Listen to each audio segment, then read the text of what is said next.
जी दीदी बढ़िया। वंदना की करें जिनसे सुशोभित है धरा, जिनसे है मानव का पथ प्रकाश ज्योति से भरा।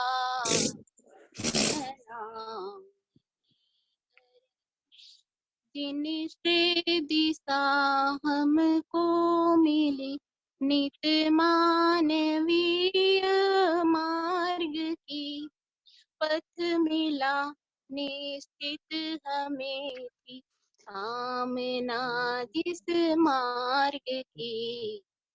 कृतज्ञता से सौम्यता की नित्य आई निरंतरा, जिनसे है मानव का पथ प्रकाश ज्योति से भरा। वंदना जिनसे सुशोभित है धरा, जिनसे है मानव का पथ प्रकाश ज्योति से भरा।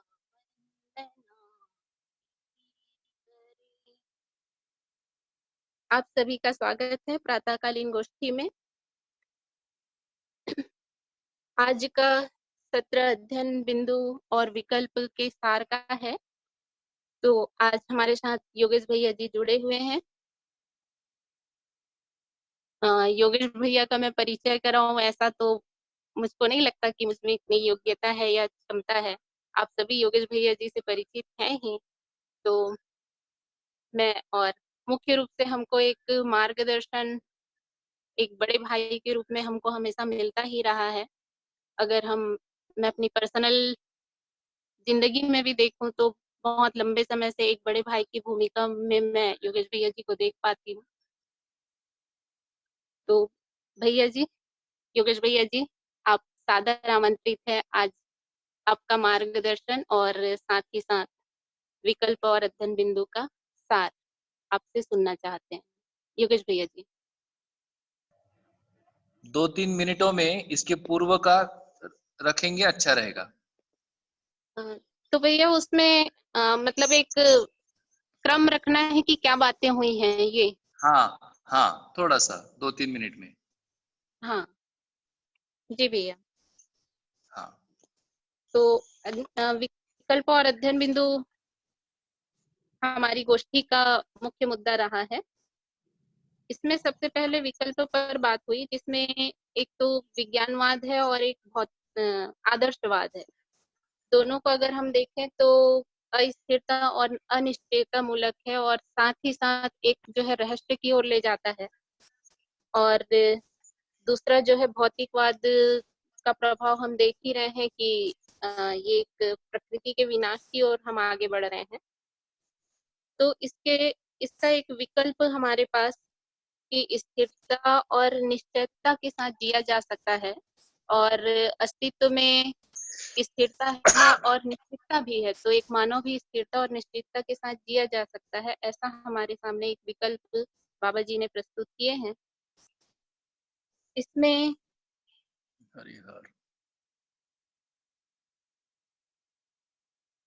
इसमें बाबा जी ने अपना सत्यापन प्रस्तुत किया था, जिसमें उन्होंने ये बात बताया कि वो किस प्रकार से एक वैदिक परंपरा के परिवार से जुड़े रहे और जो भी वेदों का पाठ हुआ या जो भी स्थितियां रही उनके आधार पर उनके कुछ प्रश्न उभरे, जिन उन प्रश्नों के उत्तर खोजने का उन्होंने जो भी उस समय के विद्वान रहे उनसे बहुत प्रयास किया। और साथ ही साथ उसी समय जो है भारत स्वतंत्र भी हुआ और एक संविधान का निर्माण भी हुआ। तो एक अपेक्षा रही कि एक राष्ट्रीय चरित्र, एक मानव का चरित्र राष्ट्र के स्तर पर या मानव का चरित्र कैसा होगा, ये भी एक अपेक्षा रही। पर वहां से भी वो अपेक्षा पूरी नहीं हो पाई। तो अपने प्रश्नों के उत्तर के लिए बाबा जी ने समाधि और संयम की प्रक्रिया की और उसके फलस्वरूप उन्हें अनुभव हुआ और उन्होंने उनको व्यक्त भी किया। और समाधि संयम के पश्चात जो बाबा जी ने बाबा जी को दिखाई दिया कि अस्तित्व ही सह अस्तित्व है और सभी इकाइयां व्यापक में संपृक्त हैं और संपृक्तता बस जो ये विकास और विकास क्रम और उसके साथ ही अ, जागृति क्रम नीति विधि से अस्तित्व में है ही।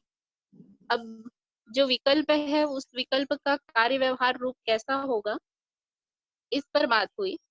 तो कार्य व्यवहार रूप में जब देखने जाते हैं तो अ, अस्तित्व में सबसे पहले अगर हम देखें तो पदार्थ अवस्था, फिर विकास क्रम में आगे हमको प्राण अवस्था और फिर आगे जीव अवस्था, ये क्रम हमको दिखाई देता है।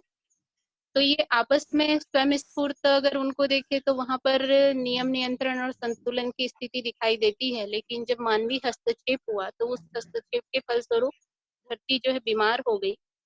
तो इसके विकल्प के रूप में ऊर्जा के विकल्प की बात कही गई है, जिसमें सौर ऊर्जा, पवन ऊर्जा और जल ऊर्जा की बात कही गई। उसके साथ साथ मानव परस्परता में ही जीता है, अकेले मानव का कोई अस्तित्व है ही नहीं, तो परस्परता में ही जीते हैं, साथ साथ ही जीते हैं। तो एक शिक्षा की भी बात हुई। अभी वर्तमान में अगर हम देखते हैं तो लाभोन्माद, कामोन्माद और भोगोन्माद की स्थिति में हम सभी जी ही रहे हैं। तो शिक्षा के एक विकल्प के रूप में हमारे सामने आवर्तनशील अर्थशास्त्र, व्यवहारवादी समाजशास्त्र और संचेतनावादी मनोविज्ञान, इसकी बात हुई।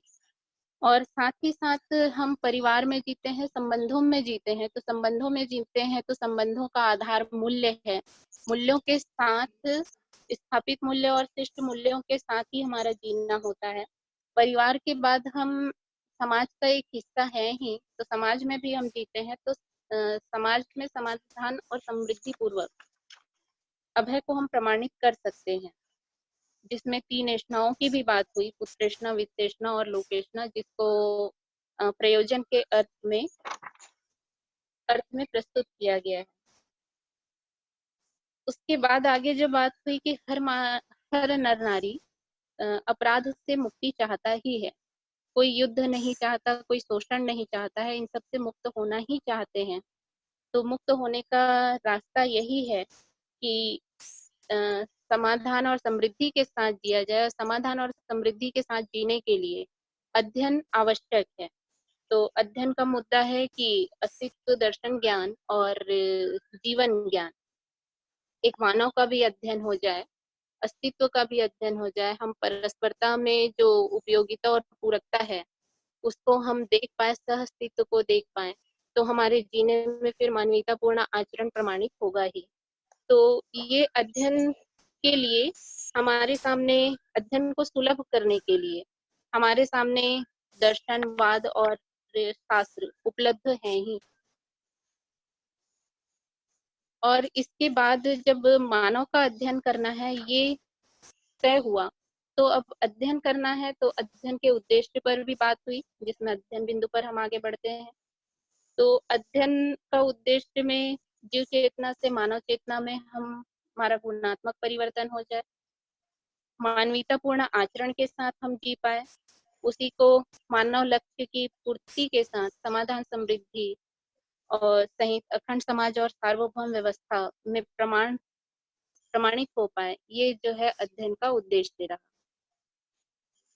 उसके बाद इसमें एक इसकी आवश्यकता या फिर इस वर्तमान स्थिति क्या है उस पर भी एक बात हुई, जिसमें धरती का ताप, धरती बीमार हो गई है, प्रदूषण की स्थिति बढ़ गई है और मानव जो है अपने आप में भयग्रस्त है, असुरक्षित महसूस करता ही है। अब अध्ययन की आवश्यकता पर बात हुई तो धरती को संतुलित रहना है, रखना है। अब हम तो अलग से रहना है का मतलब है कि हम आवर्तनशीलता विधि से या फिर दूसरे का शोषण किए बिना जब हम जीत पाते हैं, तो धरती में संतुलन तो अपने आप ही वो क्रिया तो हो ही रही है और ऋतु संतुलन भी बना रहे और धरती पर मानव जो परंपरा है वो अक्षुण्ण बनी रहे। तो प्रस्तावना के रूप में हमारे सामने तीन ज्ञान की बात हुई, अस्तित्व दर्शन ज्ञान, जीवन ज्ञान और मानवीयतापूर्ण आचरण की बात हुई, और साथ ही साथ इसके लोक व्यापीकरण की भी बात हुई कि लोक शिक्षा के रूप में जीवन विद्या और मानवीय शिक्षा संस्कार के लिए शिक्षा का मानवीकरण और परिवार मूलक स्वराज व्यवस्था का प्रमाण, तो ये लोक व्यापीकरण के क्रम में रहा। इसके बाद अध्ययन के बिंदु के रूप में संपृक्तता पर बात हुई कि सभी इकाइयां व्यापक में डूबी, भीगी और घिरी हैं, जिसके फलस्वरूप ऊर्जा संपन्न है, क्रियाशील है और नियम नियंत्रण संतुलन के साथ है नीति विधि से। और इसी में संपृक्ततावश ही चारों अवस्थाओं में क्रमशः ऊर्जा संपन्नता, क्रियाशीलता, स्पंदनशीलता, आशा संपन्नता और ज्ञान संपन्नता की एक चाहत बनी हुई है, और उनका इसका एक प्रमाण मानव में तो चाहत है और बाकी अवस्थाओं में तो प्रमाण रूप में हमको दिखाई देता ही है। तो अस्तित्व की अवस्थाओं की बात हुई, फिर उसके बाद मानव की बात हुई। तो शरीर के अलावा मानव जो है जीवन और शरीर का संयुक्त रूप है, तो जीवन में 10 क्रियाओं की बात हुई। ठीक। और उसके साथ साथ एक जब हम जीने जाते हैं तो हमको हमारा आचरण ही या फिर हमारा आचरण ही प्रमाण होता है। तो अखंड समाज में हमारा आचरण कैसा हो, तो मानवीयतापूर्ण आचरण की बात हुई, जिसमें मूल्य, चरित्र और नैतिकता पर मुख्य रूप से ध्यान दिलाया गया। साथ ही जब हम परस्परता में जीते हैं तो कुछ संबंध होते हैं, तो 7 संबंधों के साथ हम हैं ही, और उन संबंधों में कुछ मूल्य होते हैं। उन मूल्यों को हमको पहचानना है और उसका निर्वाह करना है, तभी हम सुखपूर्वक जी सकते हैं। तो मुख्य रूप से ये एक इतनी बात अभी तक हमारी हुई है, और आगे योगेश भैया जी, आपसे अब आगे हम सुनना चाहते हैं। खूब खूब बधाई, आपका सारांश के लिए बहुत बहुत धन्यवाद। और सभी जितने हमारे बंधु भगिनी इस चर्चा में सहभागी हैं, सभी का मैं आज का जो अनुक्रम में मुझको रखने का अवसर दिया है, और मैं उसको स्वीकार भी कर रहा हूं। और जितना अभी तक मैं चर्चा सुन पा रहा हूं, उसमें एक छोटा सा सत्यापन का क्रम है, और फिर अपनी प्रस्तुति है, और उसके बाद सभी बंधु भगिनी उस पर एक इंटरेक्शन भी होते हैं। ऐसा क्रम है ना? हाँ जी भैया। हाँ, तो इंटरेक्शन क्या आधा घंटा चलता है? 20 मिनट होता है भैया। 20 मिनट होता है। इसका मतलब है 6-10 तक मैं बात को रख सकता हूँ। जी भैया। खूब बढ़िया। तो सभी को शुभ प्रभात। मैंने प्रस्तुति को 2 भागों में रखा है। एक जो मेरी स्थिति है, उस स्थिति का एक सत्यापन है, और उसी सत्यापन में जैसा मुझको विकल्प और अध्ययन बिंदु स्पष्ट हो पा रहा है, जैसा मुझ में स्थिर हो पा रहा है, वह स्थिरता और निश्चयता, ऐसा क्रम मैं अपने में पहचान पा रहा हूँ, उसको मैंने रखने का प्रयास किया है। और साथ में 3-4 स्लाइड्स मैंने कल रात्रि में पोस्ट किया था, उसको उस पर कंटेंट के रूप में कुछ बात करना चाहूंगा। तो स्क्रीन पर जैसा अभी तुलनात्मक शोध प्रस्तुत है, क्या आपके सबके स्क्रीन पर दिख रहा है? हाँ भैया। सभी के स्क्रीन पर दिख रहा है ये? हाँ दिख रहा है भैया जी। हाँ भैया दिख रहा है। जी जी। तो सर्वप्रथम मैं अपना प्रस्तुति को सत्यापन विधि से प्रारंभ करना चाहूंगा, और मेरा विनय है कि ये प्रस्तुति सारांश जो इस पर नाम देना चाहे वह सबके लिए स्वीकार हो। तो मैं योगेश अभ्युदय संस्थान अछोटी में अभी निवासरत हूँ। मैं स्वयं अभी समझदारी के क्रम में हूँ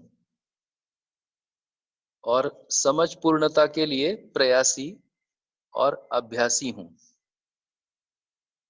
मुझको प्राप्त स्पष्टता अनुसार स्वयं ज्ञानावस्था की इकाई होने के रूप में जागृति क्रम में अपने आप को पाता हूँ और जागृति मेरा लक्ष्य है। पूज्य नागराज बाबा जी से हुए संपर्क और उसके बाद में उनसे प्राप्त ज्ञान सूचना, मार्गदर्शन और निर्देशों को यथावत स्वीकारते हुए आज मेरा मानना यह है कि मध्यस्थ दर्शन एक विकल्प है। यह परंपरा से भिन्न है जो मैंने 6 बिंदुओं में पहचानने का प्रयास किया है। तो ये कैसे भिन्न है? तो लक्ष्य के रूप में हम पहचानते हैं। भौतिकवाद एक विचार है अभी प्रचलित में, जिसका लक्ष्य सुविधा संग्रह दिख रहा है। अध्यात्मवाद भी एक विचार है जिसका लक्ष्य है मोक्ष प्राप्ति। और सह अस्तित्ववाद प्रस्ताव है जो अभी सामने है, जिसका लक्ष्य है समाधान समृद्धि। इस रूप में मुझे यह विकल्प समाधान समृद्धि के रूप के लक्ष्य के रूप में स्वीकार होता है।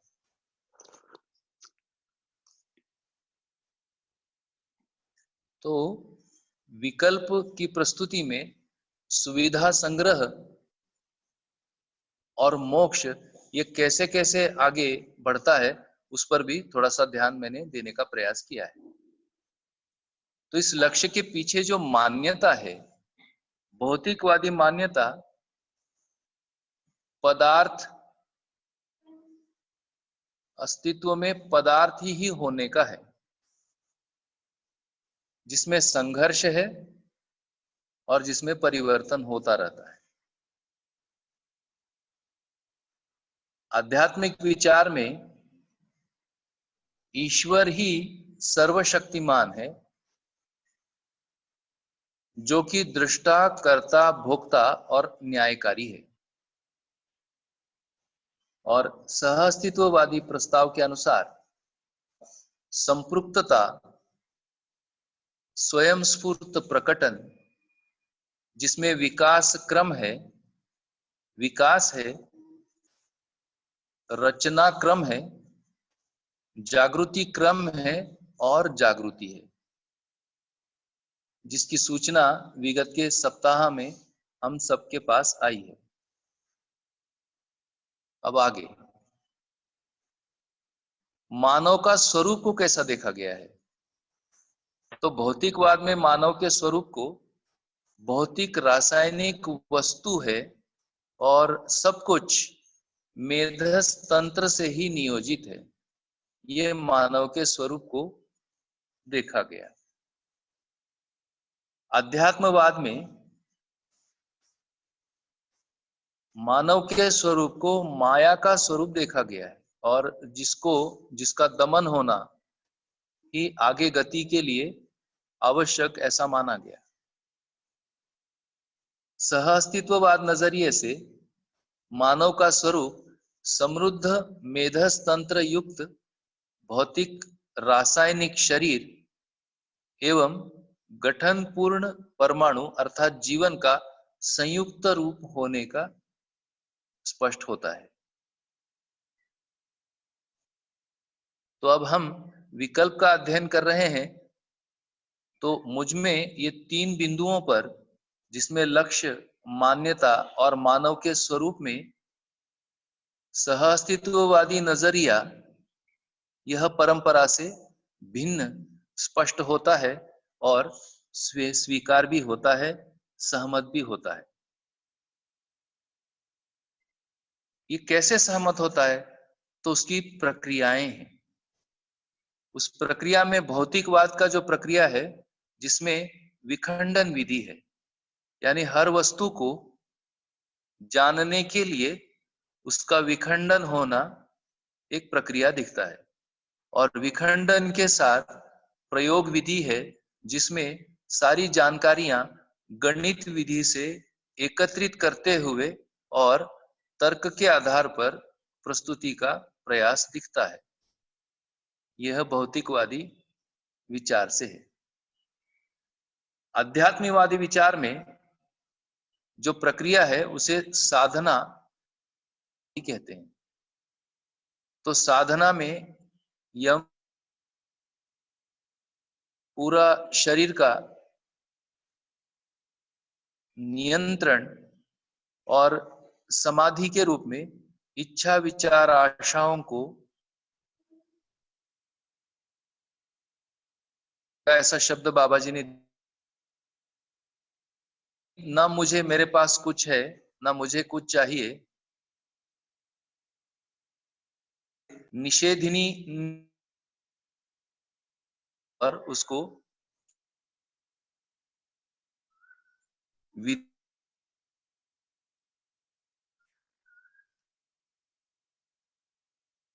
जरिए में वह प्रस्तावित प्रक्रिया है प्रयास और प्रयोग। ये प्रक्रिया प्रस्तुत है। साधन के रूप में भौतिकवाद में प्रयोगशाला, यंत्र और दृष्टिगोचर निरीक्षण, जिसमें एकाग्र होना, ये साधन के रूप में दिखता है। अध्यात्मवाद में विवेक, वैराग्य, षट्लक्षण, मुमुक्षत्व, ये चार साधन चतुष्टय ऐसा माना गया है। और सहअस्तित्ववादी नजरिए से तन मन धन रूपी अर्थ का साधन के रूप में देखा गया है। अब अध्यात्मवादी विचार में विवेक, वैराग्य, षट्लक्षण, मुमुक्षत्व में दृष्टि बंद होना और ध्यान लगाना, ये एक विधि उसमें है। और सहअस्तित्व नजरिए में तन मन धन रूपी अर्थ के साथ ज्ञान गोचर, दृष्टि गोचर विधि से ध्यान देने की बात है। तब ये समझ में आता है कि एकाग्र होना, ध्यान लगाना और ध्यान देना। अब हम स्वयं विकल्प का जितना सूचना हमको उपलब्ध हुआ है, उस आधार पर इसको जांच सकते हैं। तो मैंने अपने जांचने में धीरे धीरे ये पाया कि ये जो तीन बातें हैं, प्रक्रिया, साधन और फल परिणाम, जिसको हम आगे चर्चा करेंगे, तो प्रक्रिया और साधन के रूप में शिक्षा विधि स्वीकार होती है, प्रयास विधि स्वीकार होती है, प्रयोग विधि स्वीकार होती है। विखंडन विधि सहसा स्वीकार नहीं होती। गणितीय विधि में अतृप्ति जैसा आ रहा है, दिख भी रहा है। और साधन विधि में जो प्रक्रिया है उसमें गुण विधि है, यानी जिसका अस्तित्व हमें पता नहीं है, परंतु उसके अस्तित्व के बारे में गुणगान होना, ये गुण विधि साधना समाधि विधि के पूर्व दिखती है। और उसके बाद भी गुण विधि से ही जो कुछ वर्णन आता है, अर्थात दोनों विधाओं में देखेंगे तो कारण विधि के बारे में आज भी अस्पष्टता है। उसी को भौतिकवाद में अस्थिरता, अनिश्चयता यानी अननोन ऐसा आता है, और अध्यात्मवाद में यह एक रहस्य के रूप में हमें बताया गया है, ये सूचना है। और सहअस्तित्ववाद विधि में शिक्षा, प्रयास और प्रयोग के मूल में कारण स्पष्ट होता है, गुण भी स्पष्ट होता है, गणित भी स्पष्ट होता है। कारण के रूप में, जैसे उसकी जो मूल मान्यता जो कि अनुभव से स्पष्ट हुई मान्यता में संपृक्तता, स्वयं स्फूर्त प्रकटन, विकास क्रम विकास, जागृति क्रम जागृति, इस सूत्र से कारण हमें स्पष्ट होता है। उसका जो परस्परता में प्रभाव है उसे हम गुण विधि कहते हैं, और उसका जो व्यवहार्य स्वरूप है उस स्वरूप को यहाँ पर गणित विधि है। इस प्रकार से सहअस्तित्ववादी विचार में कारण गुण गणित विधि से और शिक्षा, प्रयोग और प्रयास से हम लक्ष्य को प्राप्त कर सकते हैं। इस प्रकार का प्रक्रिया यहाँ पर स्पष्ट किया गया है। वैसे ही साधन विधि में भी देखेंगे तो भौतिकवाद के साधनों को आज सबको परिचय है कि जितनी बड़ी प्रयोगशाला और जितने बड़े यंत्र इसमें प्रयोग किए गए हैं, इन सभी प्रयोगशालाओं की और यंत्रों की व्यावहारिकता और इस व्यावहारिकता से जो प्राप्त निष्कर्ष है, उन निष्कर्षों का यदि हम लोग एक बार अनुपात यदि बैठाएंगे तो इस अनुपात से स्वयं स्फूर्त ये निकल के आएगा कि प्रयोगशाला और यंत्र विधि ये अभी तक मानव को तृप्त नहीं कर पाया है। फलस्वरूप इसमें शंका बनी ही रहती है और दृष्टिगोचर निरीक्षण पर ही बल होने से दृष्टि के आगे भी कुछ संभावना है, ऐसा तर्क विधि धीरे धीरे गौण होता हुआ दिखाई दिया और प्रयोग प्रमाण या जो यंत्र से प्रमाण आ रहा है, इसी प्रमाणों की एक प्रकार से मान्यता फिर हो गई और जिससे फल परिणाम के रूप में हम आगे देखेंगे। अध्यात्मवाद में हम प्रक्रिया में देखते हैं कि विवेक, वैराग्य, षट लक्षण, मुमुक्षत्व, इन सभी का डिटेल स्टडी करने के बाद है ना, सामान्य समाज मानस दृष्टि बंद करके और ध्यान लगाने की स्थिति में हम कितना आ पाएंगे, कितना पहुंच पाएंगे और कितना उसमें दिखेगा, क्या दिखेगा, क्या जिज्ञासा का उसमें प्रश्न चिन्ह है, क्या जिज्ञासाओं के चिन्ह है, इन सभी मुद्दों पर यदि हम ध्यान देंगे तो विवेक, वैराग्य, षट लक्षण, मुमुक्षत्व, इन सभी में मानव के आदर्श जिंदगी के सुखद चित्रण होने के बावजूद भी दृष्टि बंद करना और ध्यान लगाना, ये स्वयं भी अपने आप में जान सकते हैं कि कितनी देर ये हो पाता है और कितना हमारा ध्यान लग पाता है।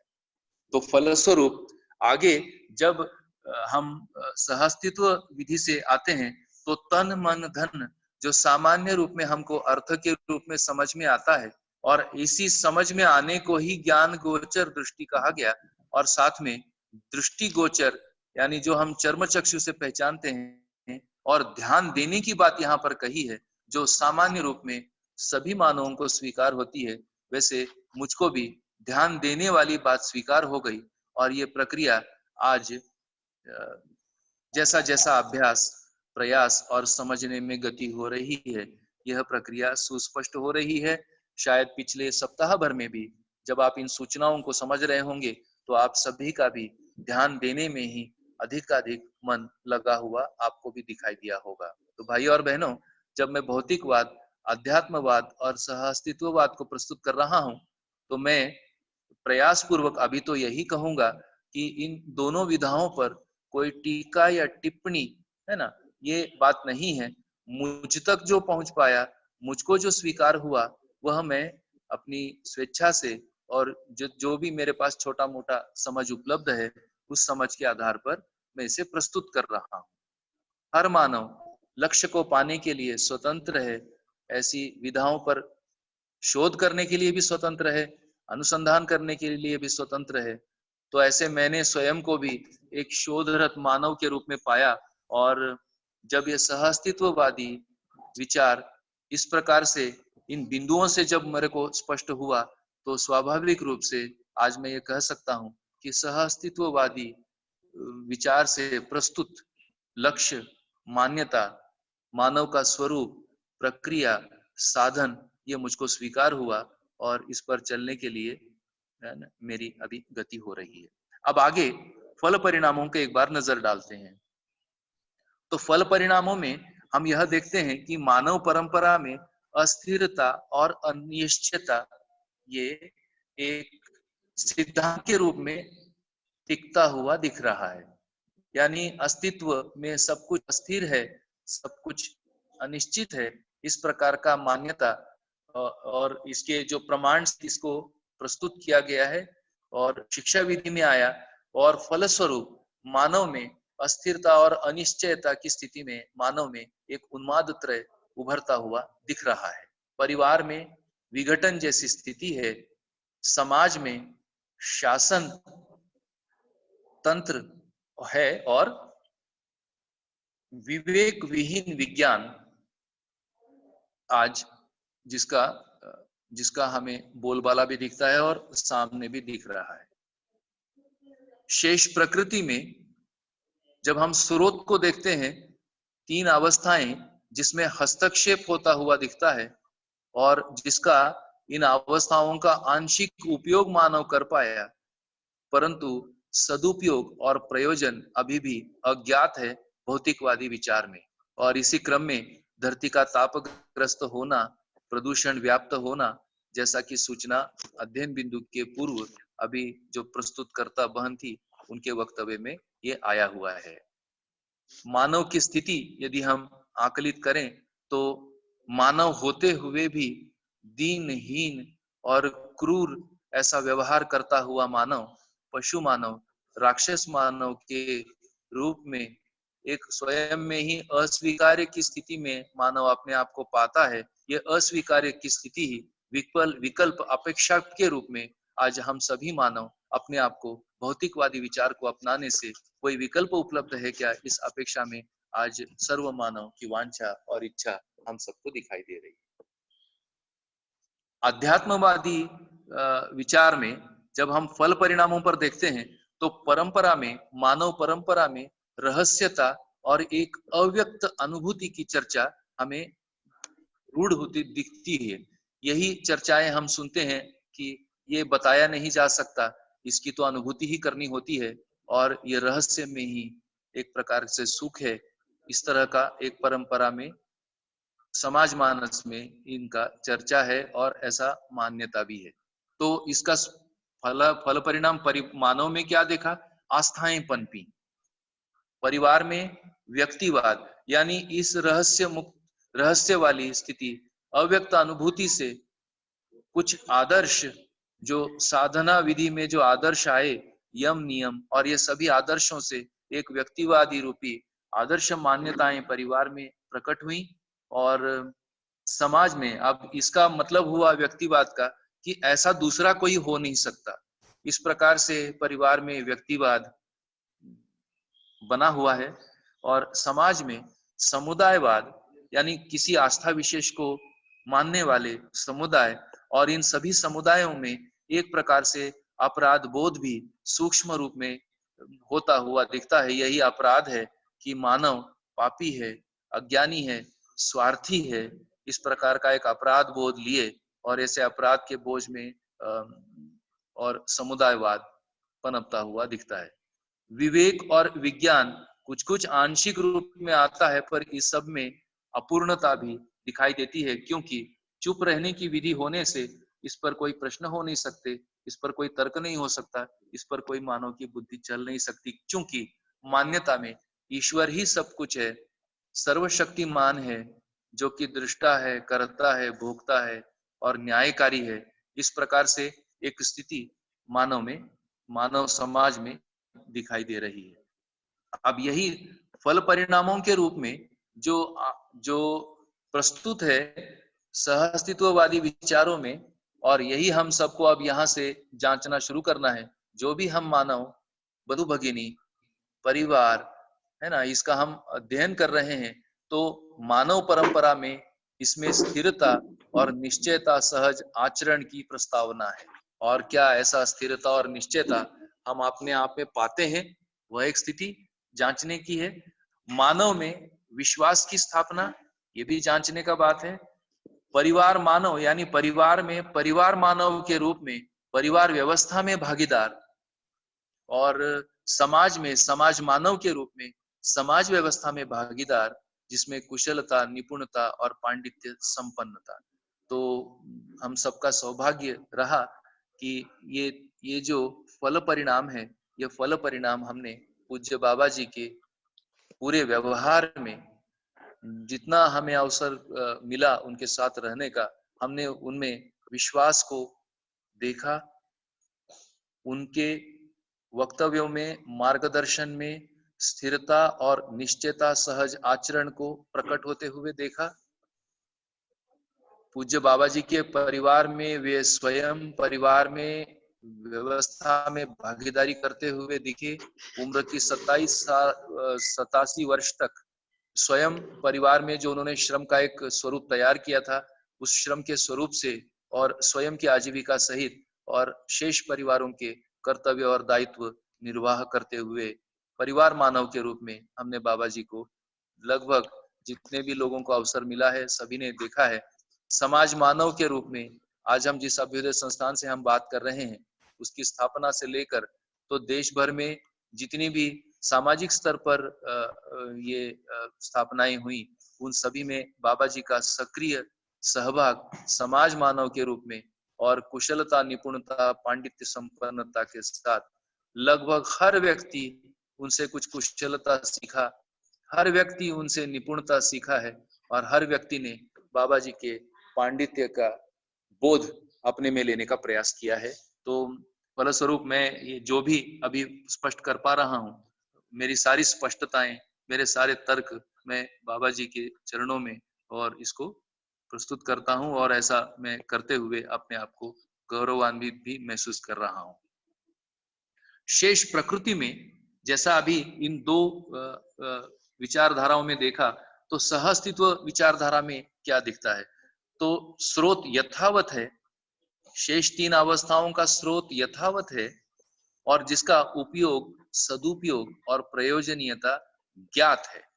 आज जिस तरह से हमारी चर्चाएं हुई और विगत सप्ताह भर से और विगत 8-9 महीने से ये जो शेष तीन अवस्थाओं के बारे में सभी की एक मनस्थिति का अगर हम लोग आकलन कर पाएंगे, तो स्रोत यथावत है, उसका उपयोग और सदुपयोग और प्रयोजनीयता हमें ज्ञात है। जिस ग्रंथ का वर्णन आवर्तनशील अर्थशास्त्र के रूप में अभी बहन जी ने हमें बताया, तो इस रूप में ये 6 लक्षणों में अब मानव की स्थिति क्या है, तो मानव की स्थिति ये समझ में आ रही है कि मानव देव मानव और दिव्य मानव रूपी चेतना में आकर और तृप्ति सहज उपकार की स्थिति में मानव की स्थिति हमें दिखती है। तो बंधु भगिनी जो भी आज उपस्थित हैं, इतना 6 बिंदुओं में ये एक प्रस्तुति विकल्प के रूप में मुझे समझ में आती है। अब हम इसके आगे चलते हैं, तो इसके आगे जैसा ये 6 बिंदुओं में विकल्प मुझे स्वीकार हुआ और जिसका अभी छोटा सा एक तर्क विश्लेषण ही कहिए मैंने आपके सामने प्रस्तुत किया, पूज्य बाबा जी द्वारा दिए गए विकल्प अनुसार मुझे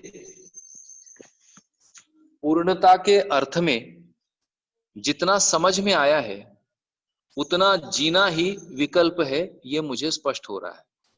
इस प्रकार स्वयं के अनेकों अंतर्द्वंद्वों को समाप्त होता हुआ मैंने पहचाना और स्वयं के प्रति विश्वास हो जाने के रास्ते पर चल पाने का स्थिति मुझमें निर्मित होती हुई स्पष्ट हो रही है। इसीलिए संबंधों का चयन कर पाता हूं, मूल्यों का आस्वादन क्रिया में भासाभास होते रहते हैं, जो स्वयं में सार्थक और तृप्ति का भाव सहज अभिव्यक्ति की प्रेरणा स्रोत है। पुनः दोहरा रहा हूं कि इस प्रकार से अनेकों अंतर्द्वंद्वों को स्वयं में समाप्त होता हुआ पहचानने में आने से संबंधों के चयन में एक सहजता, मूल्यों के आस्वादन क्रिया रूपी आस्वादन चयन में भासाभास होते रहने का मुझको पहचानने में आ रहा है और यही मेरी स्वयं में सार्थकता और तृप्ति सहज भाव की अभिव्यक्ति की प्रेरणा स्रोत है। इसलिए अपना पराया, गरीबी अमीरी के साथ स्त्री पुरुष असमानता रूपी जो विषमताएं आज समाज में हमें स्पष्ट हो रही है, उसको स्वयं की मानसिकता से निर्मूलन करने का विचार, व्यवहार और कार्य अभ्यास करता रहता हूं।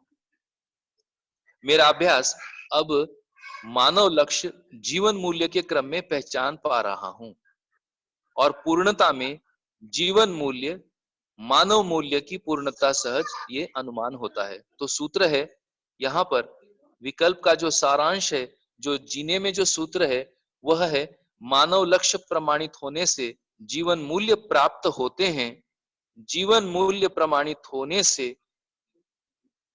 मानव मूल्य प्रमाणित होते हैं। इस प्रकार मानव लक्ष्य प्रमाणित होना और जीवन मूल्यों की प्राप्ति होना और जीवन मूल्य प्रमाणित होना और मानव लक्ष्य की मानव मूल्य की प्रमाणित होना, इस सूत्र को आधार मानकर परिवार मूलक स्वराज्य व्यवस्था और चेतना विकास मूल्य शिक्षा, यह 2 कार्यक्रम में मेरा मन लगा हुआ है। इसके अलावा मेरा और कोई तीसरा कार्यक्रम नहीं है। मैंने इस विकल्प को स्वेच्छा से स्वीकार किया है। स्वयं के लक्ष्य प्राप्ति के अर्थ में परिवार और परिवार समूहों की सक्रियता से स्वयं की प्रवृत्ति परिमार्जन होकर चित्त शुद्धि रूपी स्थिति में आना और स्वयं में जिज्ञासा होना, यह क्रम मुझको दिखाई देता है। स्वयं में जिज्ञासा होना और अस्तित्व रूपी समाधान प्रत्यक्ष नित्य वर्तमान होना, यह क्रम से साक्षात्कार बोध और अनुभव सहज स्थिति होने का अनुमान कर पा रहा हूं। स्वयं में यह स्थिरता और निश्चयता की पूर्णता होने के क्रम में अव्यवस्था रूपी तंत्र से मानसिक मुक्ति अर्थात स्वयं में कठोर समीक्षा, पूज्य बाबा जी द्वारा प्रस्तुत विकल्प का स्वयं में तर्क संगत होना, स्वयं के प्रश्नों का तर्क संगत उत्तर होना अर्थात सर्वतोमुखी समाधान जो 5 आयाम में है, उसे शिक्षा और व्यवस्था के अंतर संबंध के साथ समझना, क्योंकि यही मूल द्वंद्व है। तो भाई और बहनों, हम विकल्प और अध्ययन बिंदु का अध्ययन करना, तो इससे क्या उपलब्धि है? तो मुझको ये समझ में आया कि शिक्षा और व्यवस्था का जो अंतर संबंध बिठाने में हमारे मानसिकता में अंतर्द्वंद्व चलता है, विशेष करके प्रौढ़ों में, ये अंतर्द्वंद्व को समाप्त होता हुआ देखना, यही मुझको मूल उत्तर के रूप में समझ में आता है। ये उत्तर कैसे उत्तरित होता है? तो व्यवस्था के लिए शिक्षा और शिक्षा के लिए व्यवस्था, इस रूप में मुझ में ये तर्क विकसित होता हुआ मैं देख पा रहा हूं। ये कैसा है? तो मानव परंपरा में गर्भावस्था से 18 वर्ष तक में सभी मानव शिक्षा विधि से समाधान को पाएंगे और व्यवस्था विधि में प्रमाणित होंगे। पुनः दोहरा रहा हूं, मानव परंपरा, जिस परंपरा में हम आप अभी हैं, गर्भावस्था से 18 वर्ष तक के सभी मानव शिक्षा विधि से समाधान को पाएंगे और व्यवस्था विधि में प्रमाणित होंगे। हम आप मानव जो 18 वर्ष से अधिक हैं, जिनको प्रौढ़ कहा जाता है, ऐसे युवा प्रौढ़ सभी मानव व्यवस्था विधि से शिक्षा को पाएंगे और उपकार विधि से शिक्षा में प्रमाणित होंगे। यह एक उत्तर मुझ में आज की स्थिति में स्थित है, जिसको आप कोई मौलिक तर्क यदि मुझ में स्थापित हो रहे हों, इसी की जानकारी लेना आज आपके जो आशय है कि मैं कुछ इसमें प्रस्तुत हो पाऊं, ऐसा शायद आपका आशय, ऐसा मुझको अनुमानित होता है। इस आशय के साथ ये प्रस्तुति को दे पा रहा हूं। अधिकाधिक मैं स्वयं के बारे में ही स्पष्ट प्रयास कर रहा हूं। इस कदापि कोई व्यक्तिवादी विचार को और स्थापित करने का ऐसा मेरा कोई मानस यह नहीं है। यह मैं आपके सामने विनय पूर्वक प्रस्तुत करना चाहता हूं। तब ऐसे उत्तर पाकर, इसीलिए मैं स्वयं प्रौढ़ होने के नाते परिवार सहज लक्ष्य समाधान समृद्धि को मैंने चयन किया है और आवश्यक कर्तव्य दायित्व का निर्वाह की स्पष्टता पूज्य बाबा जी द्वारा प्रस्तुत वांग्मय, मित्रों से विचार विमर्श, बड़ों के ध्यानाकर्षण, समान के सुझाव और छोटों की पवित्रता में स्वयं की सामाजिकता को समर्पित किया हुआ हूं, जिससे प्रवृत्ति परिमार्जन होकर जिज्ञासा बलवती होने का मैं अनुमान कर रहा हूं। यह अनुमान पुष्टि के अर्थ में अध्ययन बिंदु बाबा जी ने प्रस्तुत किया है, ऐसा एक मेरा स्वीकार्यता बना हुआ है। मानव की जिज्ञासाओं का तार्किक, तात्विक और व्यावहारिक समाधान किया है। अर्थात तात्विकता का अर्थ है जो समझने योग्य है, तार्किकता का अर्थ है जो समझाने योग्य है, और व्यावहारिकता का अर्थ है जो जीने योग्य है। ऐसा समाधान किया है। इसी को मैं सकारात्मक के रूप में स्वीकारता हूँ। जैसा सकारात्मक भाषा है, जागृति के लिए जो योग्य ध्यानाकर्षण है उसको स्वीकारने की स्थिति को मैं सकारात्मक है ऐसा परिभाषित बाबा जी ने किया है, और जो मुझको स्वीकार भी है। तो इस प्रकार सभी समाधान सार्वभौमिक, सार्वकालिक, सार्वदेशीय कसौटी पर है, और यह समाधान मानव को संतुष्ट करता है। मुझको यह समाधान की स्थिति यहाँ तक पहुंचने के लिए मानव जीवन की सभी स्थितियां, जन्म से लेकर मृत्यु तक और अशेष अस्तित्व के मूल में क्या सत्यता है, यह जानना, मानना, पहचानना और निर्वाह करने के अर्थ में अध्ययन बिंदु की प्रस्तावना है, जिससे स्वयं का मनोविज्ञान विकसित होकर समाधान की ओर गति होने में लगती है। विकल्प का प्रकटन स्वयं में, परिवार में और समाज में संबद्ध रूप में होने लगता है। इसलिए विकल्प और अध्ययन बिंदु, इसका अंतर संबंध हम सहज रूप में स्वीकारते हैं। विकल्प में क्यों जीना और कैसे जीना, इसका उत्तर, और अध्ययन बिंदु में ऐसा जीने के लिए और कैसे जीने के लिए अध्ययन बिंदु रूपी प्रस्तावना में उसका जानना, मानना, पहचानना, निर्वाह करने समेत समस्त बिंदुओं का हमें कवरेज या कवर किया हुआ दिखता है, जिसको पूर्णता कहा जा रहा है। तब मानव लक्ष्य को प्रमाणित करने में तन मन धन का नियोजन होने लगता है, ऐसा मेरा देखना है। फलस्वरूप उदाहरण के लिए अब मैं उदाहरण प्रस्तुत कर पा रहा हूं, उत्सव पारा जैसा अनेकों देश में जो जीने के प्रयोग हैं, इन प्रयोगों में एक कॉमनैलिटी दिखाई देगी। वो यह है कि यह प्रयोगों में इन प्रयोगों में नौकरी और व्यापार मुक्त तंत्र विकसित होता हुआ दिखेगा, शोषण मुक्त व्यवहार दिखेंगे, और व्यक्तिवाद और समुदाय मुक्त समाज रचना का सूत्रपात होने की संभावना दिखेगी। और यही हमें उत्सव पारा में हर पल, हर क्षण ये जांचते रहना है। यहाँ तन मन धन लगाना सार्थकता है, न कि कोई लदाऊ, फसाऊ और मजबूरी। यह संस्कार सभी परिवारों में स्थापित होने के क्रम में, जिससे प्रत्येक व्यक्ति में व्याप्त क्षोभ, संताप, आवेश, रोष, आक्रोश, द्वंद्व, प्रतिद्वंद्व, आतंक, भय, उद्वेग के शमन की ताकत है, ऐसा मेरा विश्वास हो गया है। और मानव में निहित दया, सरलता, त्याग, तप, परोपकार, सत्य, अहिंसा, अस्तेय, अपरिग्रह तथा गौरव जैसी मौलिकताएं प्रकट होने के अवसर और साधन उपलब्ध होंगे, को स्पष्ट हो रहा है। इसी क्रम में ध्यान देने का बात है, इसी क्रम में हम इस सबसे गुजरेंगे जिसमें योग, वियोग और संयोग, सापेक्षता में व्यवहार, कार्य और विहार होंगे।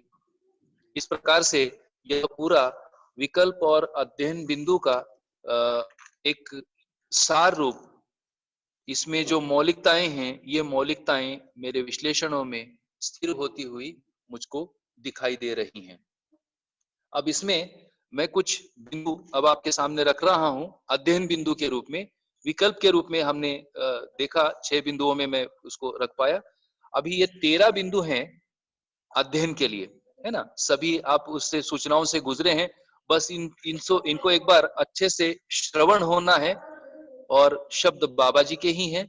ये श्रवण से क्या क्या हमारे में स्थिर और निश्चित होता है, इसको देखिए। और इसके साथ इन 13 बिंदुओं के साथ मैं अपना एक छोटा सा वक्तव्य पूरा करता हूँ। इसके सपोर्ट में 3-4 स्लाइड्स मैंने और इस पर पोस्ट की हैं, और इस स्लाइड्स में अध्ययन बिंदु के रूप में मानव की 4 अवस्थाएं, 5 प्रकार के मानव और 4 अवस्थाओं का प्रकटन, और साथ में अस्तित्व में विकास क्रम, रचना क्रम और जागृति क्रम का एक टेबल भी इसमें प्रस्तुत है।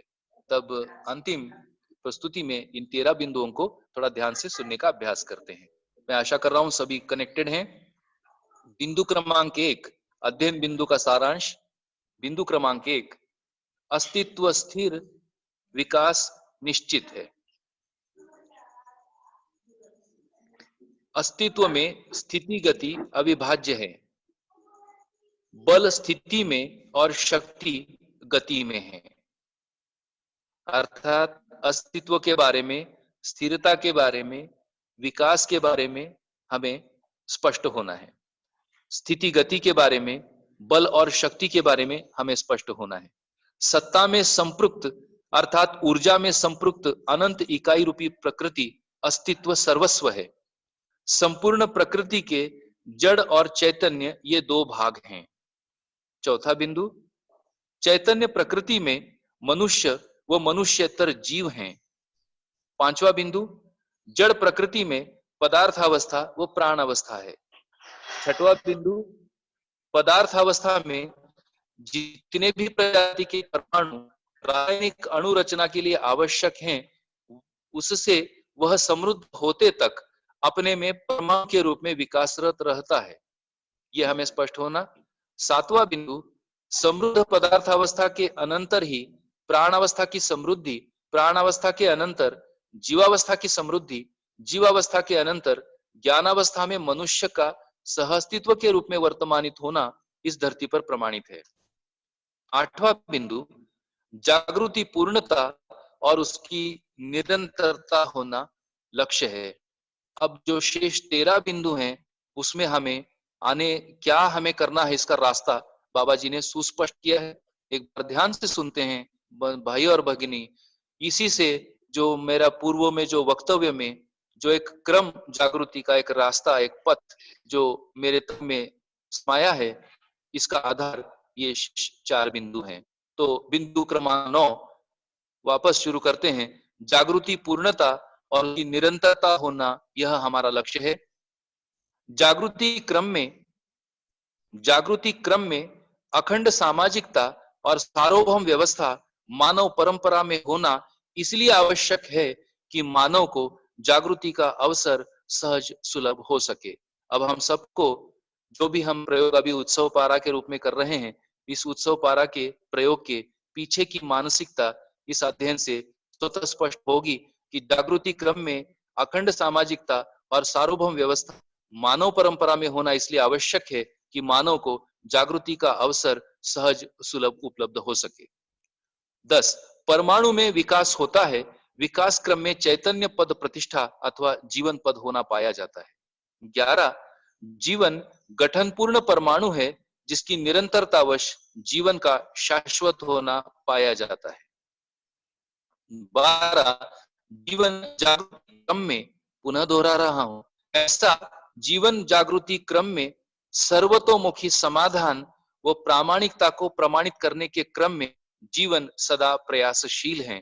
यह अपने में स्थिर होने की आवश्यकता मुझको प्रतीत होती है। इस प्रकार सर्वतोमुखी समाधान व प्रामाणिकता को प्रमाणित करने के क्रम में हमारे प्रयासों को हम मूल्यांकित कर ही सकते हैं। और 13, अंत में मानव परंपरा की स्थिरता मानवत्व सहित व्यवस्था ही है। यह जागृति पूर्वक मानव में से के लिए प्रमाणित होता है। जागृति स्वयं निश्चित है। तो इस प्रकार अस्तित्व की स्थिरता और विकास के यह बिंदु, मानव परंपरा की स्थिरता मानवत्व सहित व्यवस्था ही है। यह जागृति पूर्वक मानव में से के लिए प्रमाणित होता है और जागृति स्वयं निश्चित है। इस जगह पर हम आकर के इन अध्ययन बिंदु का जो सारांश है, इस सारांश का एक प्रस्तुति मैं यहाँ पर पूरा कर रहा हूँ। अब इसमें 3 मुद्दे हैं कि ये सारा 3 प्रकार के ज्ञान से हमें स्पष्ट होता है। एक है मूल ज्ञान, दूसरा है निश्चित ज्ञान और तीसरा है फलवत ज्ञान। तो बाबा जी का जो प्रस्ताव है इसमें मूल ज्ञान जो दर्शन में है तो हम संपृक्तता के ये मूल ज्ञान है। अब ये मूल ज्ञान में निश्चित ज्ञान है जीवन ज्ञान, अस्तित्व दर्शन ज्ञान और मानवीयता पूर्ण आचरण ज्ञान, ये निश्चित ज्ञान है। और फलवत ज्ञान है जो बाबा जी ने योजना और कार्यक्रम दिए हैं, जीने की विधि दिया है, जिसको सर्वतोमुखी समाधान कहा जा रहा है, ऐसे 5 आयाम और 10 सोपानीय व्यवस्था और चेतना विकास मूल्य शिक्षा रूपी सर्वतोमुखी समाधान फलवत ज्ञान के रूप में है, तब हमारा जो जर्नी या यात्रा दिखती है कि हम ऐसे फलवत ज्ञान को हम पहले सेवन करते हैं, इस आधार पर हम निश्चित ज्ञान को पहचानते हैं और निश्चित ज्ञान को पहचानने के क्रम में हमें मूल ज्ञान में पूर्णता होने की संभावना है। अब ऐसी संभावना हमें विकल्प के ये जो 4 बिंदु हैं, इन 4 बिंदुओं के रूप में हमें स्पष्ट होती है। तो ये जो स्पष्टता है, इस स्पष्टता को ये कहा जा रहा है कि मानवीय शिक्षा में चेतना विकास मूल्य शिक्षा, आचरण में मानवीयतापूर्ण आचरण और संविधान में मानवीय संविधान सूत्र व्याख्या और अभी जिसकी चर्चा हुआ व्यवस्था में है परिवार मूलक स्वराज्य व्यवस्था। इस रूप में यह विकल्प 4 बिंदु शिक्षा, आचरण, संविधान और व्यवस्था, और इस प्रकार से ये अध्ययन बिंदु मूल ज्ञान, निश्चित ज्ञान, फलवत ज्ञान, इस प्रकार से विकल्प और अध्ययन बिंदुओं के अंतर संबंध से हम स्वयं के लिए जीने का कार्यक्रम निकलता है और मन भी लगता है और एक तृप्ति सहज स्थिति में आकर, स्वभाव गति में आकर विकसित होने के अर्थ में हमारी सारी प्रवृत्तियों का गतित होना, प्रवृत्ति परिमार्जन होना और प्रवृत्ति परिमार्जन से चित्त शुद्धि होना और चित्त शुद्धि की स्थिति में स्वयं में जिज्ञासा प्रकट होना और अस्तित्व में उन जिज्ञासाओं के उत्तर साक्षात्कार, बोध और अनुभव की पूर्णता के क्रम में यह होना, यह अनुमान है। तो जो एक अवसर मुझको आप सबने उपलब्ध कराया, इसके लिए मैं पूरी सभा का मैं धन्यवाद देता हूं और अपने वक्तव्य को यहाँ पूरा करता हूं। नमस्ते।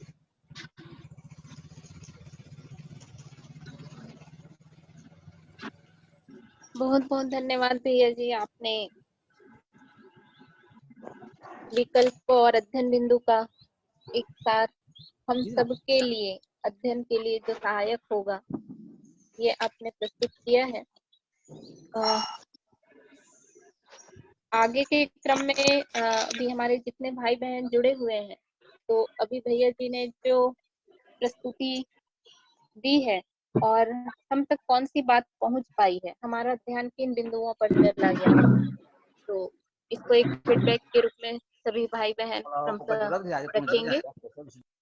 भैया का जो अभी समीक्षा सुने उसमें मुझे यही समझ में आया कि ये उन्हें कंपैरेटिव जो अभी तक का हुआ है अध्यात्मवाद और भौतिकवाद में, उसको एकदम स्पष्ट किया कि प्रक्रिया, मान्यता, लक्ष्य, ये सारी चीजों में कैसी रही है उनका दृष्टिकोण और वो किस तरीके से अधूरा ही रहा है और आदमी को अपने लक्ष्य तक और समाधानित होने तक नहीं पहुंचा।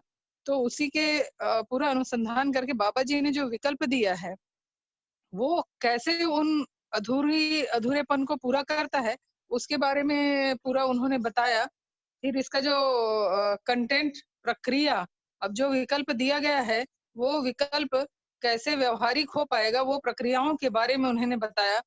इसमें सबसे महत्वपूर्ण बात जो मुझे समझ में आई वो ये है कि अभी हम चूंकि ये जब ये दर्शन आए हैं मध्यस्थ दर्शन, तो वहां से हमें पीक करना है, तो वो हर अलग अलग उम्र के मानव उसको किस तरीके से व्यवहार में लाएंगे और कैसे उस दिशा में आगे बढ़ेंगे, इसके बारे में उन्होंने बताया। तो जो अभी गर्भ में है, गर्भ से लेकर के 18 साल की उम्र तक जाते हुए पहले शिक्षित होंगे, फिर व्यवस्था में जाके वो प्रमाणित होंगे, और जो लोग अभी प्रौढ़ हो चुके हैं वो अब इस विकल्प को किस तरीके से अपनाएंगे और प्रक्रिया में लाएंगे, उसके लिए उन्होंने बताया कि वो पहले व्यवस्था विधि से शिक्षा लेंगे और उपकार विधि से जाकर के प्रमाणित होंगे।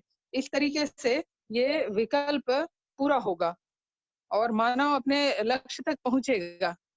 ये मुझे समझ में आई भैया की बात से दीदी मुख्यतः। हेलो। बहुत बढ़िया दीदी। हाँ जी भैया। हेलो। हाँ दीदी, नमस्ते।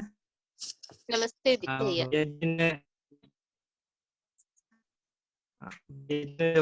जो बताया वो स्कूल ही उसको आवाज समझने के आपकी आवाज लहरा रही है भैया, अध्ययन। थोड़ी हाँ सी दीदी, एक जगह मिनट, चेंज कर लीजिए। ये मैं बोल रहा हूँ कि हाँ हाँ, एक मिनट दी।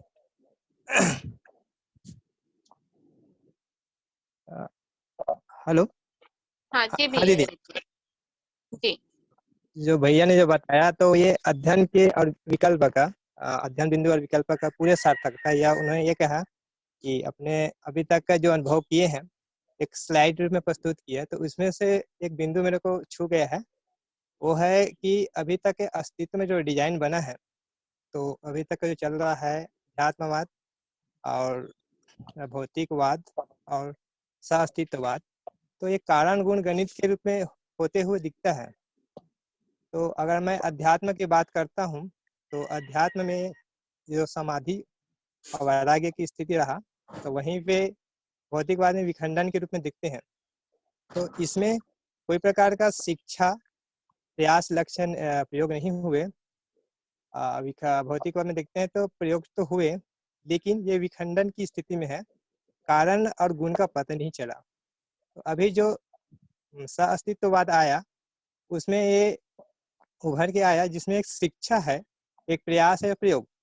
तो शिक्षा को पहले मानवीकरण होगा, फिर वो प्रयास के माध्यम से देखा जाएगा, और जब उसका मानवीकरण हो जाएगा, जब उनका इस यथा स्थिति का पता चल जाएगा, तो वो एक प्रयोग रूप में हम सबके सामने आएगा। तो ये बहुत अच्छा लगा दीदी।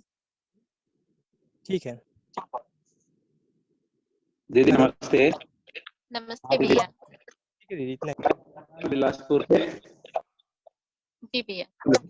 हाँ दीदी, ये जो आज योगेश भैया विकल्प और अध्ययन बिंदु के जो सार इन्होंने दिया है, ये आज बहुत अच्छा मैंने क्लियर हुआ है सभी बातों पर।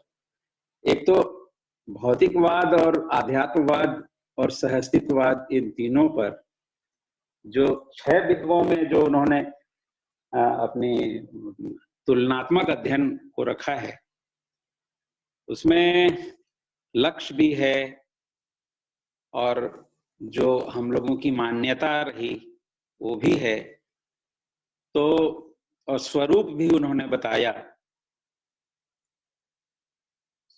इन स्वरूप के साथ में साधन और परिणाम में जो मानव आज खड़ा है, परिवार जो खड़ा है, तो समाज जो खड़ा है, तो उसमें मानव में जो भौतिकवाद के अंतर्गत उन्माद त्रय और इसमें आध्यात्मवाद में आस्था और इसमें विश्वास, परिवार में जो विघटन दिखाई पड़ता है भौतिकवाद में, और आस्था में, इसमें आध्यात्मवाद में व्यक्तिवाद दिखाई देता है और इसमें भागीदारी दिखाई देता है। तो ये सारा चीज जब तुलनात्मक अध्ययन आज जो भैया ने किया है, उसमें एक बात तो क्लियर है कि बहुत सारे बिंदुओं में अंतर्द्वंद हमारा खत्म हुआ है, और अंतर्द्वंद के खत्म होने से जीना बनेगा। और उसमें गर्भावस्था से लेकर 18 वर्ष तक के जो बच्चे हैं, उनका शिक्षा विधि से व्यवस्था विधि में जाना, और उसके ऊपर के भी लोगों की एक लक्ष्य निर्धारित होना, ये बहुत ही अच्छा एक फ्रेम जो हमारे पास रखे, वो फ्रेम में एकदम क्लियर दिखाई पड़ता है कि सबके लिए कार्यक्रम है और खुशहाली पूर्वक कार्यक्रम है। धन्यवाद। जी भैया। और हमारे भाई बहन? हाँ दीदी, इसमें हेलो, हाँ सावित्री दीदी। जी दीदी। हाँ इसमें 3 जो खेमे हैं दीदी, उसको बताया गया है। तो अध्यात्मवाद रहा है, भौतिकवाद और सह अस्तित्ववाद।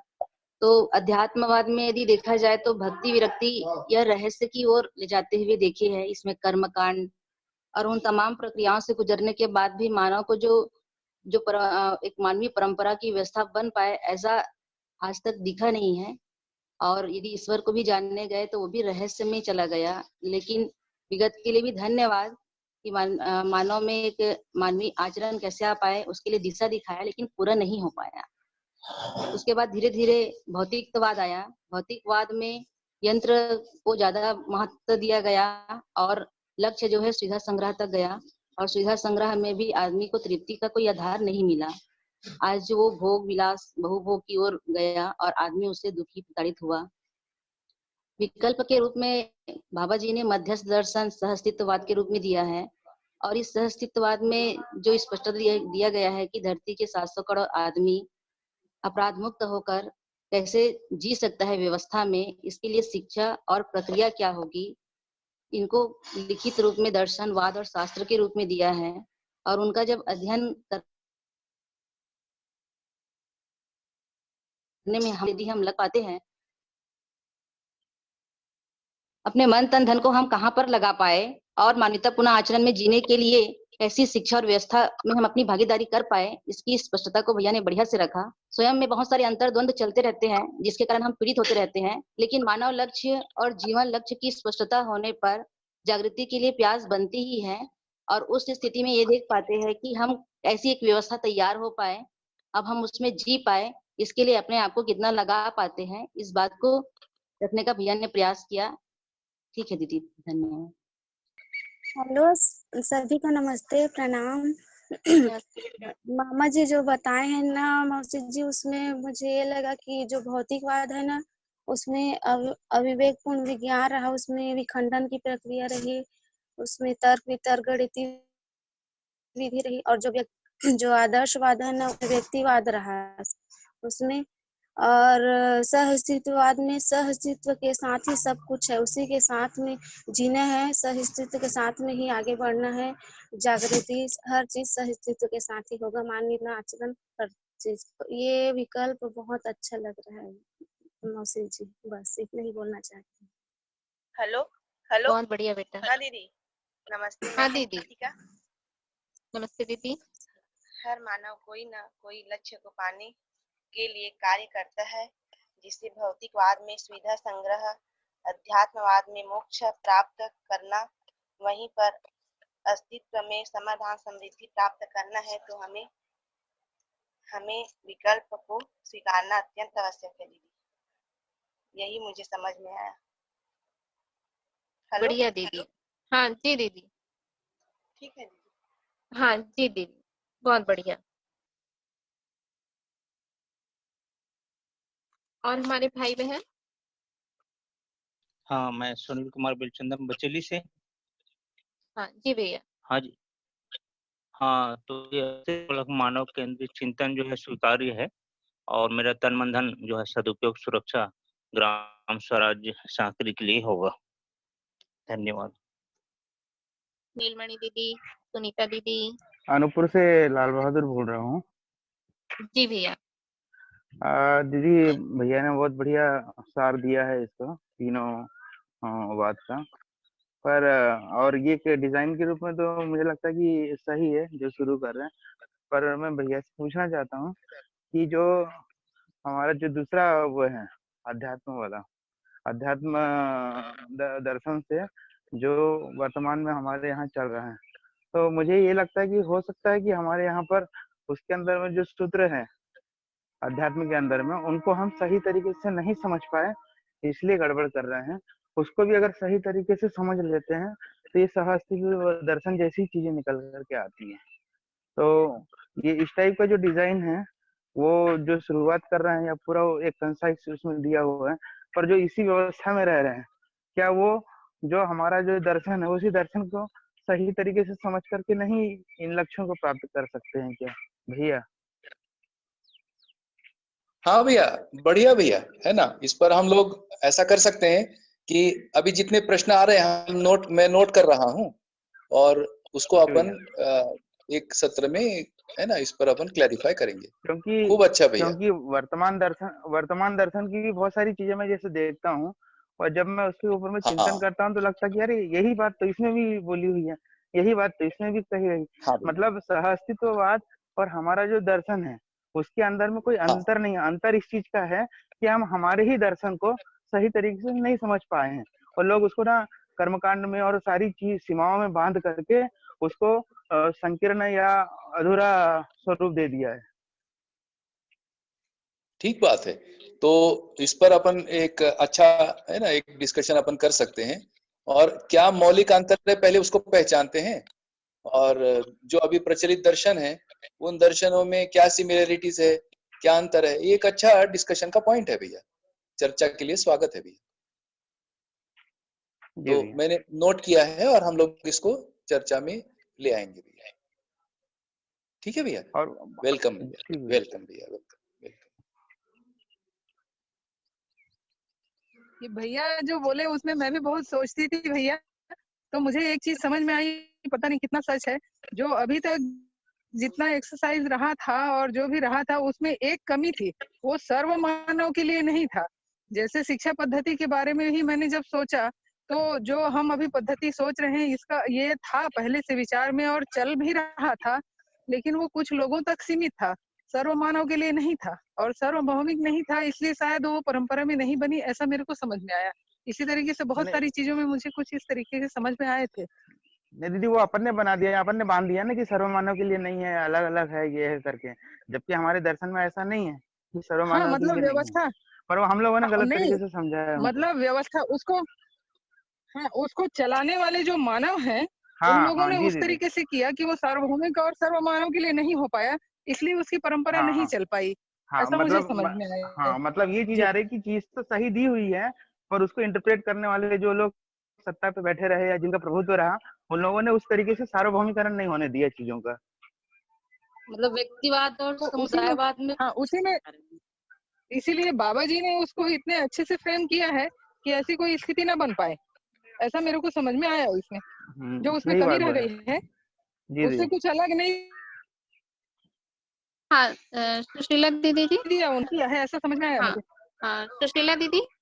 जी जी हाँ इसमें आगे एक भैया रख ही रहे हैं कि आगे ये एक चर्चा का मुद्दा है, इस हाँ पर दीदी, बात होगी, तो उसमें हाँ जी डिटेल दीदी। हम कर लेंगे। अभी थोड़ा सा फीडबैक का क्रम आगे बढ़ाते हैं, तो फीडबैक के क्रम में और हमारे भाई बहन जी।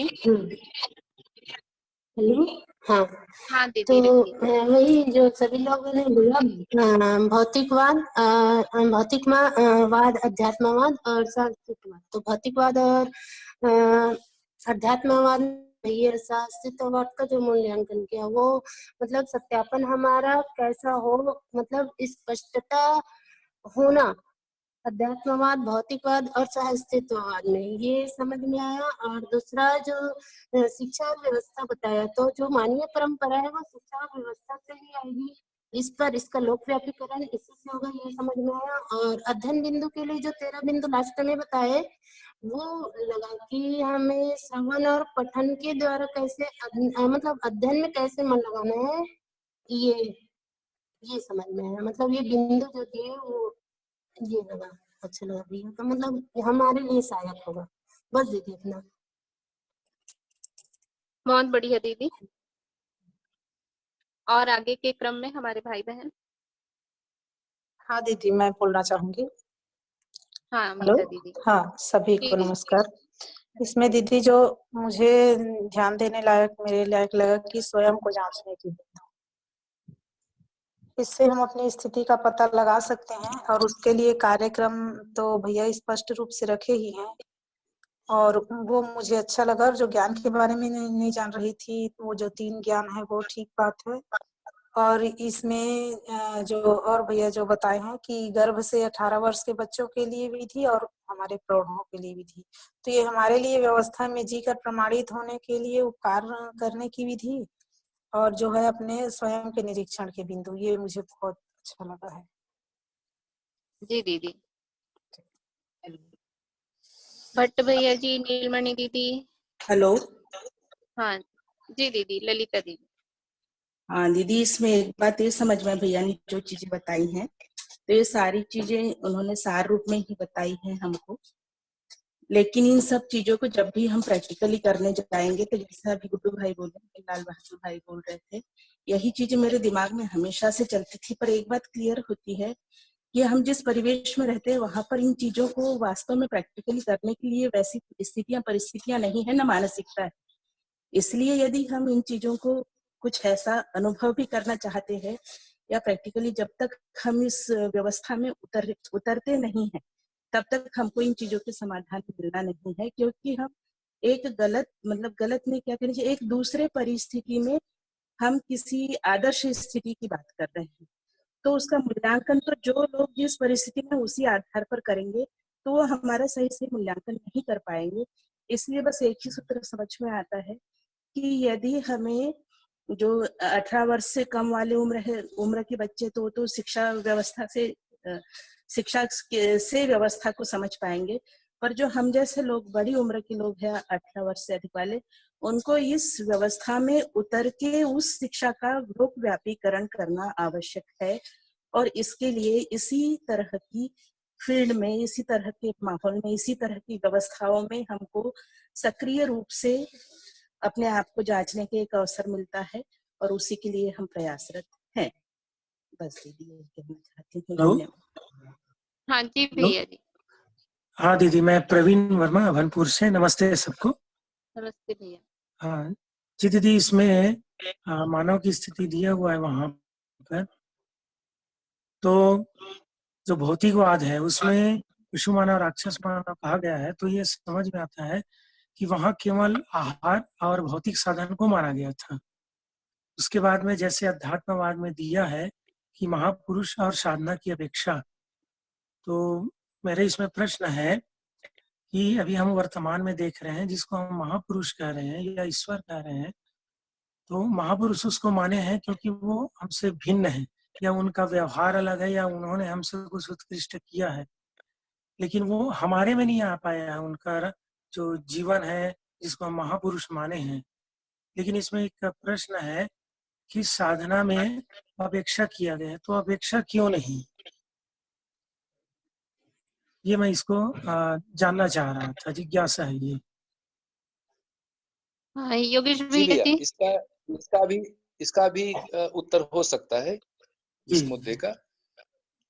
महापुरुष हो गए है कि नहीं, तो जो साधना वो किए, उस साधना का जो फल है, वह फल परंपरा में शिक्षा और व्यवस्था के रूप में बेटा ये दिखता नहीं है कि ये कैसे मिला। तो वो जो आया संयम, यही प्रोसेस उसमें दिखा। अच्छा, ये सब क्यों चाहिए, इसका कोई जो प्रश्न चिन्ह होना होता है जिज्ञासा में। इस रूप में जो भी महापुरुष हुए, हो सकता है उनको अनुभव भी हुआ होगा, पर यह अनुभव सर्वसामान्य होने के लिए जो शिक्षा और व्यवस्था का स्वरूप निकल के आना है, यह स्वरूप का अभाव दिखता है। और यही अभाव हम मानवों में, जब हम महापुरुषों की ओर देखते हैं श्रद्धा स्थान के रूप में, तो उनके जैसा हम होने का एक फल अपने में वांछा करते हुए दिखते हैं। तो यही साधना का फल हमें मिलने की अपेक्षा इस रूप में दिखती है। यह अपेक्षा पूर्ण होने के लिए आवश्यक रहता है शिक्षा, और निकल के नहीं आया, ये कहना बनता है। ध्यान जाता है आपका? जी भैया जी, वो इसलिए आया था भैया ध्यान में, क्योंकि जैसे महात्मा गांधी जी ने है, पंडित श्री राम शर्माचार्य जी ने स्वावलंबन कहा था, तो मुझे स्वावलंबन का मतलब उस समय वो कहते थे या दिखता था, वो समझ नहीं आता था कि स्वावलंबन क्या है, स्वावलंबन क्या है। पर जब जीवन विद्या के प्रकाश में गए, तब स्वावलंबन क्या है ये समझ में आया। इसलिए मैं उनके जो महापुरुषों की बात था, इसलिए ये प्रश्न रखा था। ठीक बात है। जी धन्यवाद भैया। शिक्षा और व्यवस्था हो जाना, मानव देव मानव और दिव्य मानव है, जो एक साधारण सी बात हो जाना, ये शिक्षा और व्यवस्था का स्वरूप है, यही परंपरा का स्वरूप है, इतना उसमें स्पष्ट होता है। ठीक है भैया। आगे फीडबैक का क्रम। हाँ, और हमारे भाई बहन की। नमस्ते भैया। नमस्ते। हाँ नमस्ते। नमस्ते। हेलो। हाँ दीदी, भैया जी ने जो चार्ट बनाया है, इसको पढ़ के तो मतलब अध्यात्मवाद, भौतिकवाद और सहअस्तित्ववाद, ये तीनों में अपन जब कंपेयर करते हैं दीदी, तो हर एंगल से, हर दिशा से, हर कोण से हमें सहअस्तित्ववाद में ही पूर्णता नजर आ रहा है। तो हमें इसे मतलब कोई भी आदमी इस चार्ट को पढ़ के स्वीकार कर ही सकता है, मतलब समझ से। तो भैया ने बहुत अच्छा ये चार्ट बनाया है जो हमारे लिए बहुत मतलब उपयोगी है, और बहुत अच्छा से इसका विश्लेषण किया। जैसे लक्ष्य आदमी का सुविधा संग्रह है भौतिकवाद में, अध्यात्मवाद में मोक्ष प्राप्ति है, और सहअस्तित्ववाद में समाधान समृद्धि है।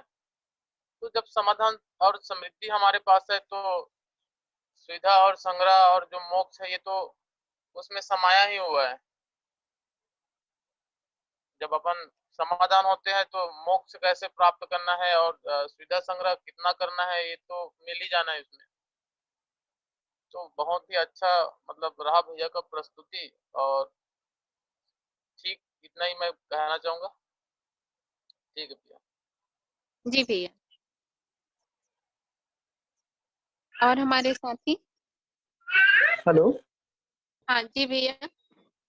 हाँ दीदी, नित्यानंद। मैं नित्यानंद सर्वप्रथम परम पूज्य बाबा जी को नमन करते हुए, उनके प्रति कृतज्ञता व्यक्त करते हुए, आदरणीय योगेश भैया जी के प्रति कृतज्ञता व्यक्त करते हुए उनको प्रणाम करता हूँ, और जो आज ध्यान गया उस पर अपनी बात रख रहा हूँ। सर्वप्रथम तो योगेश भैया जी ने जो अपनी शोध प्रक्रिया से जो भी उनके जीने में बस हुआ है, उन बातों को उन्होंने रखा, और ये हमारी जागृति में सहायक है। इसके लिए भैया जी को प्रणाम करते हुए उनके प्रति कृतज्ञता व्यक्त करता हूँ, क्योंकि भैया जी ने भौतिकवाद और आदर्शवाद की समीक्षा एज इट इज बाबा जी ने जैसा प्रस्तुत किया है, उन्होंने रखा, वो स्वीकार है समीक्षा के रूप में। और जीने के रूप में सहअस्तित्ववाद, जो कि 7 बिंदु में भैया जी ने यहाँ पे प्रस्तुत किया, लक्ष्य के रूप में, मान्यता के रूप में, मानव का स्वरूप, प्रक्रिया, साधन, फल, परिणाम, प्रमाण, मानव में, परिवार में, समाज में, शेष प्रकृति में, और मानव की स्थिति 7वें बिंदु के रूप में। तो ये सहज 7 बिंदुएं मध्यस्थ दर्शन सहअस्तित्ववाद के रूप में मुझे स्वीकार है, और अपना तन मन धन, जैसे कि इसमें प्रक्रिया बताया, उस प्रक्रिया के माध्यम से सबकी जागृति में सहयोगी होते हुए अपनी जागृति को देख पाता हूँ।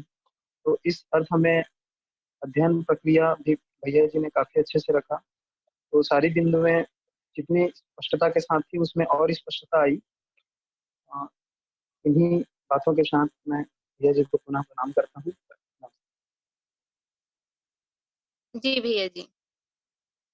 अब एक तो 6:30 हो चुका है, तो मुझको लगता है कि अब हम आगे का क्रम रखें और उसके बाद समापन करें। तो एक तो कल के लिए हमारा क्रम है, हमने अभी तक विकल्प और अध्ययन बिंदु पर चर्चा की, और साथ ही साथ दोपहर का भी एक सत्र चल ही रहा है। तो कल एक सभी भाई बहनों का एक सत्यापन होगा। जो चीज, जैसे हमने अभी भी सत्यापन के लिए बात कही है कि जो चीज मेरे जीने के लिए पकड़ में आई है, जो जो बिंदु जिस पर मेरा ध्यान गया है, या फिर हमें अपने आप में क्या परिवर्तन देख पा रहे हैं, तो एक सत्यापन के क्रम में हम इन बिंदुओं को संक्षिप्त में रख पाए। और उसमें सभी भाई बहन, अपेक्षा तो यही है कि सभी भाई बहन अपना सत्यापन रखेंगे। और आज के क्रम में दोपहर में 2 से 3 बजे में मानव तीर्थ से हमारे साथ निविता दीदी और मृदु दीदी होंगी, जो उत्सव पारा सांकरी में जो 2 वर्ष की शिक्षकों की तैयारी पर चर्चा रखेंगे। तो उसकी आज पूरी बात होगी। और साथ ही साथ 9:30 से 11 बजे तक, और दोपहर में 3:30 बजे से 5 बजे तक कर्म दर्शन यूट्यूब के माध्यम से उसका अध्ययन कर पाएंगे। तो भैया जी एक और मार्गदर्शन इसमें हमें चाहिए कि कल का जो सत्यापन होगा उसमें एक क्या अपेक्षा है, या किन बिंदुओं पर ध्यान हमको देना है, इसको एक बार आप मार्गदर्शन के रूप में बताएं, ऐसी अपेक्षा है भैया जी दीदी, 2-3 बिंदु मेरे ध्यान में आते हैं। एक तो प्रधानता जो फीडबैक कहिए या अपना एक सत्यापन कहिए कि जो संवाद की स्थिति है हर परिवार के सदस्य इसमें है, तो उनका संवाद का स्थिति में क्या मन बन गया और किस तरह से प्रेरणा मिली, क्योंकि जो प्रस्तुत किया सभी बंधुओं ने, उसका आशय जो मैं समझ पाया उन ये सभी प्रस्तुतकर्ताओं का, रघुनंदन भैया है, नित्यानंद भैया है, सुनील भैया है, वेदव्यास भैया है, ज्ञानलाल भाई हैं, मैं तो इन सब जो प्रस्तुतकर्ता हैं, दिनेश भैया है ना, इस सभी प्रस्तुतकर्ताओं ने जो मन लगा करके इस पूरे अपने सप्ताह भर को बनाए रखा, तो इन सबका आशय जो मैं समझ पाया वो था कि हम सभी में संवाद की सुगमता होना, और इस संवाद का आशय ही है कि हम सभी पूरे हो जाएं, है ना, हम सभी समझ की ओर आगे गतित हों। तो उस रूप में ये प्रक्रिया सबको है बिंदु की ये सारी प्रक्रियाओं से हम अपने परिवारों में किस तरह से संतुलन को पहचान पा रहे हैं। तीसरा है कि अब आगे अध्ययन के लिए जो भविष्य में स्वाध्याय के लिए कैसी योजना बन रही है, इस प्रकार से 3-4 बिंदुओं में अपेक्षित है। जो संप्रेषित हुआ है वो सारी संप्रेषणा ऐसे के ऐसे ग्रहण हुई और उस संप्रेषणाओं के अर्थ में बात हो, किसी किसी का ध्यान गया हो तो बहुत ही अच्छा है, स्वागत है। परंतु मूल अपना जो मुझे लग रहा है कि इन 3-4 बिंदुओं में अध्ययन और अभ्यास के लिए मनस्थिति तैयार होना, ये आशय मुझको दिखता है। और इस आशय में यदि हर व्यक्ति प्रस्तुतकर्ताओं सहित यदि हर व्यक्ति अपना इस पर एक स्पष्टता सबको दे, तो ये संवाद में गहराई होकर इसका जो आगे का चरण है, जो व्यवहार दर्शन की 31 मूल तत्व है, उन मूल तत्वों की स्पष्टता ये सभी बंधु अपने सामने रखेंगे। इतना मेरा इस पर आशय है दीदी। देखिए सबको कैसा लगता है, स्वीकार होता है। और धीरे धीरे गोष्ठियों में सहज होना, अपनी व्यवहार कुशलता भी इसमें पूरा ताक पर लगती है। सभी बंधुओं प्रस्तुतकर्ताओं को ये ध्यान गया ही होगा कि बात रखना केवल रखने के लिए नहीं, उसमें अपना व्यवहार का मानसिकता भी बनाए रखना होता है। भले अभी प्रत्यक्ष नहीं देख रहे हो, लेकिन सबको जोड़ने के लिए जो मानसिक श्रम लगता है वही व्यवहार कहते हैं। तो ऐसी व्यवहार कुशलता हम सब में विकसित होना, और हम एक सह अस्तित्व नजरिए से, सभा विधि से, परिवार भाव से मंगल मैत्री पूर्वक और अपने लक्ष्य की ओर एक संगीतमयता के साथ गति हो, इसके बारे में अधिकाधिक स्पष्टीकरण हो, अपने मन में क्या चल रहा है, तो यह सार्थक होगा सबके लिए, ऐसा मुझको लगता है। जी भैया जी,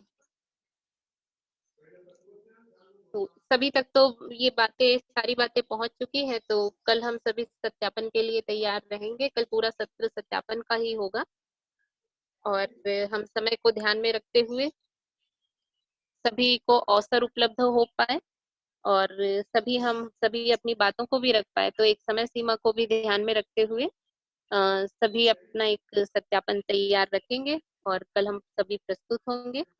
तो आज योगेश भैया जी का हमको मार्गदर्शन मिला, उन्होंने विकल्प और अध्ययन बिंदु का सार प्रस्तुत किया, जो हमारे लिए बहुत सहायक है समझने के क्रम में। हमको एक दिशा या एक दृष्टि मिली है कि हम इन चीजों को कैसे देख पाए। तो योगेश भैया जी का बहुत बहुत धन्यवाद, आपने हमें अपना समय दिया, और एक हमारे समझने के क्रम में आप सहयोगी हो पा रहे हैं। तो इसके लिए पूरी टीम की ओर से आपको बहुत बहुत धन्यवाद भैया जी। धन्यवाद दीदी, सबको धन्यवाद। और समय हो चुका है, तो आज का सत्र का समापन हम यहीं करते हैं। तो सभी को नमस्ते।